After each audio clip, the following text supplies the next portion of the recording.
We've all heard about Pilates. Models, influencers, everyone's doing it. Pilates is a low-impact exercise method focused on strength, flexibility, and control. Pilates has been going viral over the past few years with girls trying mat Pilates, reformer Pilates, and even Legree. But is it all just matching sets, overpriced classes, and aesthetics, or does this workout actually do something? This week, I'm stepping out of my comfort zone of running and lifting to find out if I should become a Pilates girly and if you should too. So here's what happened. If you're new here, hi, my name is Alaias. If you're not new, welcome back, bestie. As I said, today we're trying out Pilates for a week because I've been seeing Pilates all over my feed. It's on YouTube, it's on TikTok, and I think the reason why so many girls are doing it is because Pilates gives the perfect clean girl aesthetic, the minimal effort yet effortlessly put together, the sleek bun, and it also gives you this lean, sculpted body, yet without feeling wrecked after a workout, and it's super gentle on the joints and really gives the soft girl, elegance, graceful look. But Pilates is one of the most expensive workouts out there, ranging from $30 all the way up to $300. And also, is Pilates the best for fat loss? Does it help you if you're trying to burn fat in a short period of time and also put on muscle? And I've also seen some girls say on TikTok that they feel like Pilates gives a very exclusive vibe, that if you don't have this like lean, skinty look, you kind of don't really feel like you fit in. And I've also seen some people say that if you've never done Legree or reformer Pilates, it can feel really exclusive and kind of like, I don't know if I belong here because I don't really know what I'm doing. So the question is Pilates worth the hype? I'm only doing this challenge for a week, but I wanted to see how much my flexibility and posture improves from the start of the week to the end of the week. So I tested myself with 3 key stretches. The first one is the forward fold. All you do is stand tall and stretch down to touch your toes, a classic. But yeah, as you can see, I'm struggling. For the second stretch, I did the butterfly stretch to test my hip mobility, and for the last stretch, we moved to posture, the wall test. This assesses your full body posture and balance by standing against the wall with your head, butt, and back about 2 to 4 inches away. The question is, can you comfortably keep your head, back, and butt touching the wall without tilting your pelvis or straining your neck? Is there a small curve in your lower back enough to fit your hand? I'll be honest, Pilates was never on my radar. I come from a world of running and lifting, sweat dripping, pushing heavy weights, tracking my splits. That's what a real workout looked like to me. So when I saw all these girls looking effortlessly put together, sipping green juices, and somehow calling that a workout, I was skeptical. Now, don't get me wrong, adding coconut water and cute fits to my weekly routine wasn't hard, it just didn't feel like me. For my first session, I knew I was new to this, not true to this, so I didn't dive in all at once. The first studio I booked had great ratings on Google, and I was drawn to the dark, mysterious vibes in the photos, and especially since this was my first time, I didn't want to scare anyone half to death with my awkward beginner energy, so I figured a private session was the best move, plus I knew I'd be recording this video. But I was not expecting what happened next. My legs were shaking. My obliques had never worked out like that in their entire life, and even though I booked a private session to keep things low-key, my trainer, she had other plans. She put me through it like I had just enlisted in Pilates boot camp. It was hard, but it also felt so good. And in that moment, it hit me. Like, yeah, Alaias, you've been working out, but you're a beginner again. So a big part of this first day was just figuring it out. Like, how do I work these machines? Because even though I've seen reformers and Legree on social media, I had no idea what I was doing. I looked like a baby elephant walking for the first time. I learned how to breathe properly, which was the same type of breathing as yoga, which was really difficult for me while also being hooked up to all of these crazy wires and on this machine, while also trying to remember the details of the painful movement my trainer was calling out. So yeah, overwhelming, but fun. Now, I have to say this wasn't my first official time doing Pilates. Back during the pandemic, I was like everybody else, cooped up in my house, borderline ready to strangle my family. So instead, I turned to YouTube workouts, and of course, the queen herself, Blog Lotties, popped up. I tried a few of her videos, but honestly, I just couldn't get into it. I never felt like I was doing the movements right, and I could not understand how she managed to be so happy while clearly I was in all this pain. But doing it live, in person, and made a huge difference for me. My trainer would come up, correct my form, and actually point to the exact muscles I was supposed to be feeling. If I was doing an oblique exercise, she'd show me where I should engage, and it just clicked for me in a way that it never did before. And just to be clear, no shade to Cassie. I love her. That's my girl. She's the OG, and she will always be an inspiration. But this whole experience just reminded me that just because you try something once and you don't like it, doesn't mean you'll never like it. Sometimes you just need to experience things in a different way. Yeah, turns out dressing like a Pilates girly doesn't automatically give you core strength, but hey, fake it till you make it, right? And I'll admit it, part of the reason I was so excited for this was the aesthetic. If I was gonna do Pilates, I wanted to do it right. So naturally, I went down the rabbit hole of Pilates aesthetics on Pinterest, including getting my nails done, grabbing a matcha, and I must say, I kind of love this lifestyle so far. But after my first class, something shifted. Was it still brutal? Yes. Did I question my life choices mid-plank? Absolutely. But I also couldn't stop thinking about it. So when I came back for round 2, this time I was hoping to actually feel myself getting stronger, even if it didn't look like the kind of strength I was used to. I went into my second class thinking, okay, at least I know what to expect now. Maybe it won't be as bad. Spoiler alert, it was just as bad. But here's the weird thing. This time I noticed something. Pilates isn't about brute strength. It's about control, precision, about using every tiny muscle that I usually ignore. The instructor had us doing these small, slow movements, and I was dying. She kept reminding me to slow down. And I don't know if she was trying to give me life advice or Pilates advice, but she didn't tell me to slow down because I wasn't strong. She told me to slow down because this was a different kind of strength. Listen, I'm used to measuring my progress in numbers. How much weight can I lift? How fast can I run? But in Pilates, there's no scoreboard, no rep count, just you, your body, and how much you can control every single movement. And let me tell you, control may be way harder than just pushing through something. Before trying Pilates, I used to think strength was about how heavy I could lift, but maybe strength is about how controlled I can move, about how much endurance I have, not just physically, but mentally. Walking around this place and seeing all these college students like outside studying, or I just saw this guy playing guitar, it's giving me such college nostalgia because like this used to be a Sunday in college and I love it and miss it so much. But as I'm walking, I'm just feeling how sore I am. I got my braids in like 2 days ago, so I thought I was really sore from sleeping at night and thinking like they were really heavy because I put them up on top of my head. But I'm starting to realize I actually think I'm just sore from Pilates because my traps and my shoulders are really sore, but also so is my right glute. And obviously my glutes aren't going to be sore from my hair.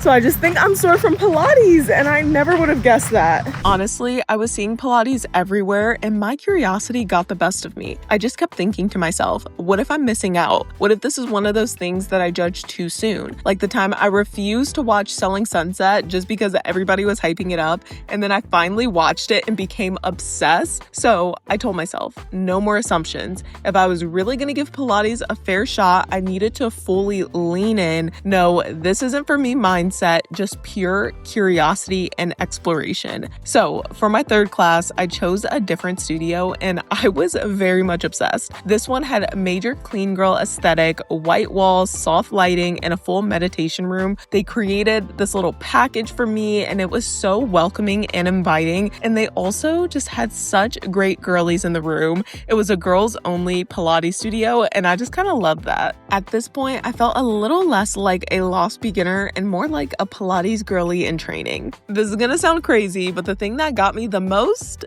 breathing. I know, how hard can breathing be? But when you're mid-exercise, core shaking, trying to hold perfect form, and the instructor is telling you to exhale at just the right moment, suddenly breathing is the hardest thing in the world. This is when I started to realize Pilates isn't just about doing the exercise, it's about doing it right. Every tiny detail matters. The way you breathe, where you look, how you hold your core. It all plays a role in how the movement feels. And honestly, that's what makes it so hard. You can't just power through. You have to slow down, focus, and actually be present in your body. So yeah, day 3, Pilates kicked my butt, but it also low-key made me feel more connected to my body than I have in a really long time. And we ended the session with a 15-minute meditation, and I loved how it was very specific empathetic to a lot of the anxieties and worries and struggles that women go through, it was the perfect start to the day. I'm so excited to try this. I'm not even like a chocolate person. I just want to break it one more time for like aesthetic appeal. Come on, that's gotta make you happy. Okay, let's try it. Okay, not what I was expecting. A lot of flavor. Okay.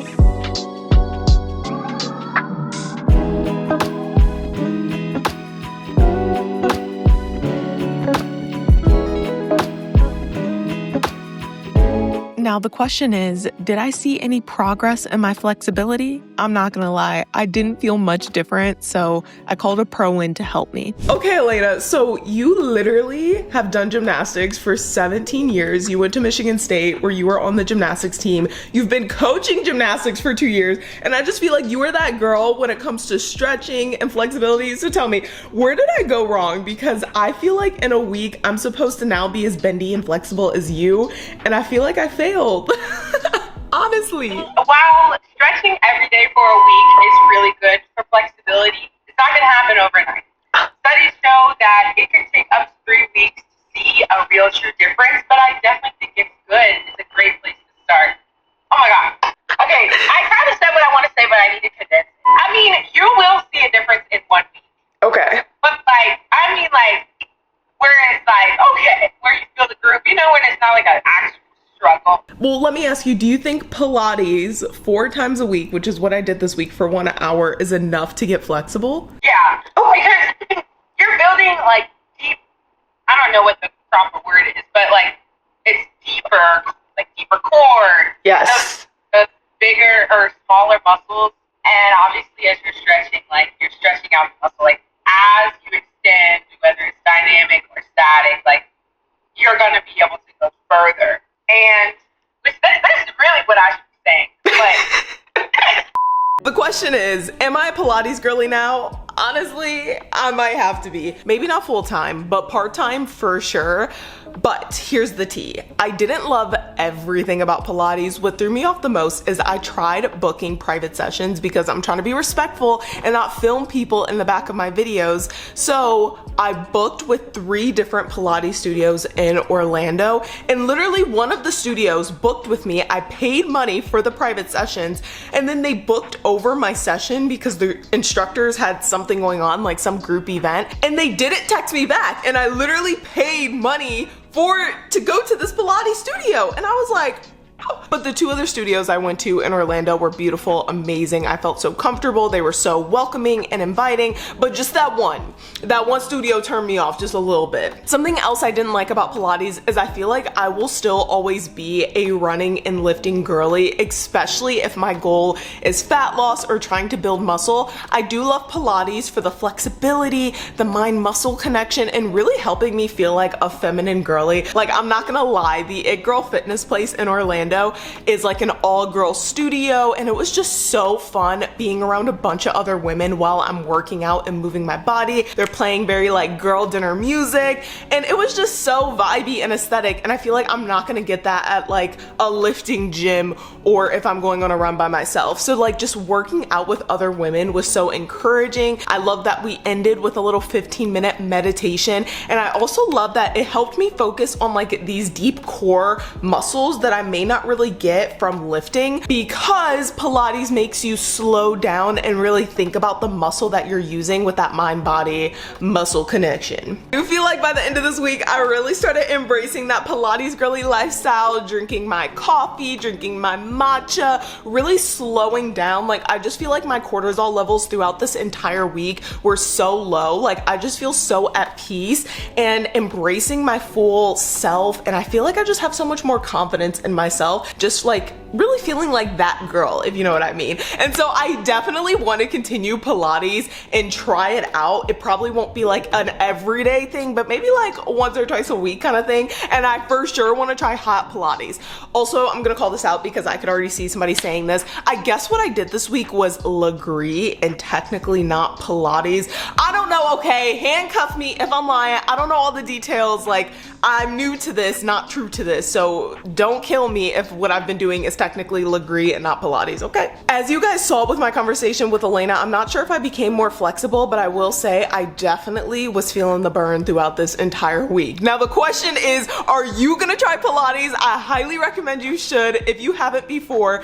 And if you wanna keep seeing more of this I Tried series, I highly recommend you watch this video right here. This is me stepping back in time and eating like my childhood self for a day. And let me just say, I was not okay by the end of that video. I love you so much. Thank you so much for spending your time and energy with me. I love you. Just the presence of who you are is needed in this world. You are worthy, you are loved, and I'm so, so grateful for you. I'll see you on the next video, bestie. Bye.